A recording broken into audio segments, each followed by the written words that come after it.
Members everywhere. Adam Hewison here, president of INO.com and co-creator of MarketClub with your video market update for Monday, the 22nd of April.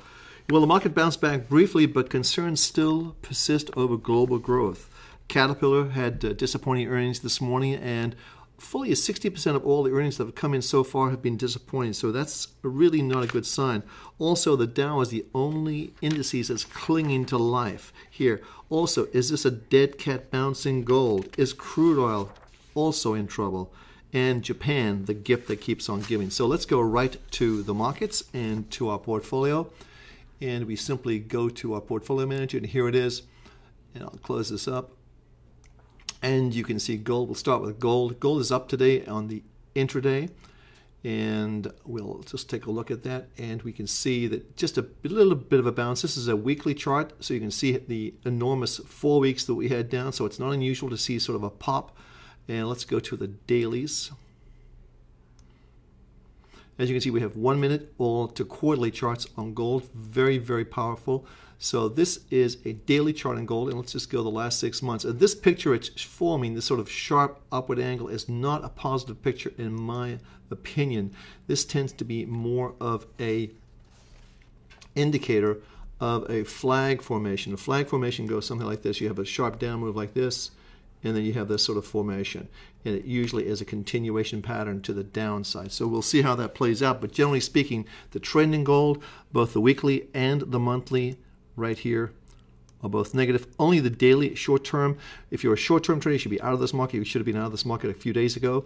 But generally speaking, we expect this market to resume its downward trend. So let's just clear the screen, go to our next market. And the next market we're going to be looking at is going to be crude oil. Crude oil has much the same picture. This is June crude oil. You see we had a little bit of a bounce, but not quite so much. Now here's where we see the lines drawn very strongly for crude oil. And one is the $90 range right here. That's the previous low. And we expect that to be a stopper on the upside for crude oil. And on the downside, we're looking for, I have to scope this out a little further, which we could do quite easily. Let's just go actually about a couple of years. And you can see this level here. We have to go a little further, put it on a line chart, and we'll scope this out even further. We'll go 5 years. But it's the $80 level, which is right along here. You can see how many times this market has found very, very good support at this level. So let's just draw a simple trend line along these lines right here. This is $80.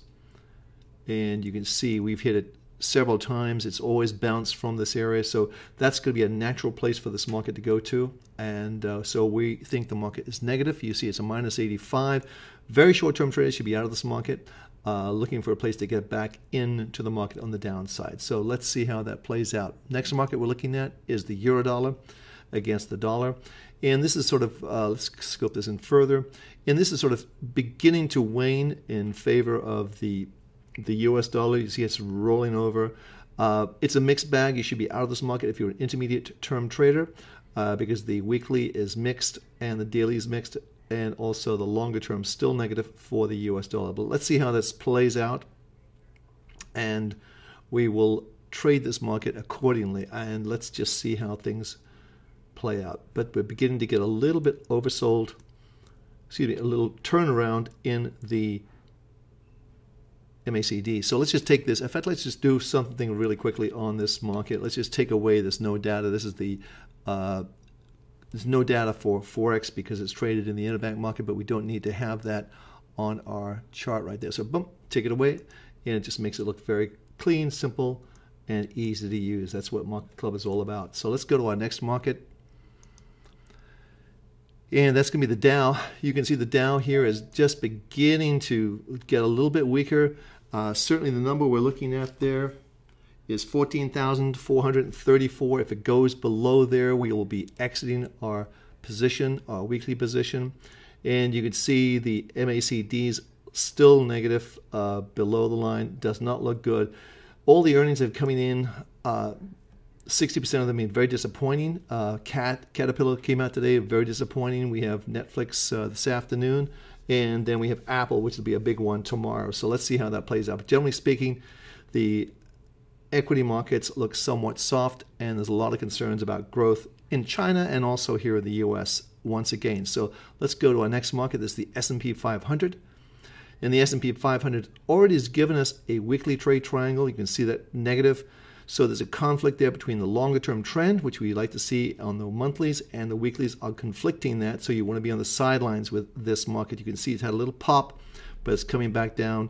The MACD line is really negative, and we expect this market to be on the defensive for the time being. Much the same pattern in the NASDAQ, even though it's higher today, largely because of Apple, but the trend there is also negative. We still see this market rolling over, and whether Apple has negative or positive earnings tomorrow will be a big influence on this particular indices, because it is Apple's approximately 10% of this index. So we'll see how that plays out tomorrow after the close. So generally speaking, the indices, NASDAQ and S&P negative, and 14,434 is the key level on the Dow. So watch those levels very carefully.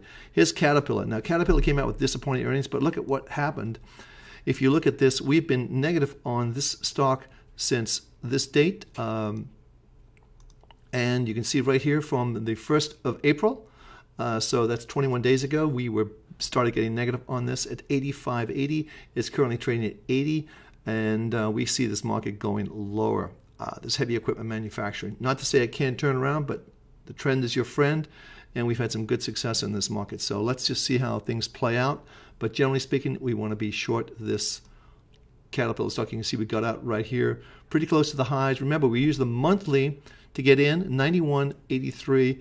We got out at 95, so we made a $4 profit on that position, and then we stayed out of the market because we did not have a red monthly trade triangle until here, and then we got short at 85. So we're doing very well in this stock. So, hey, I'm Adam Hewison from Market Club. We'll be back tomorrow, and we'll see how things play out overnight, see how the earnings come out. But thanks for using Market Club, and every success in your trading.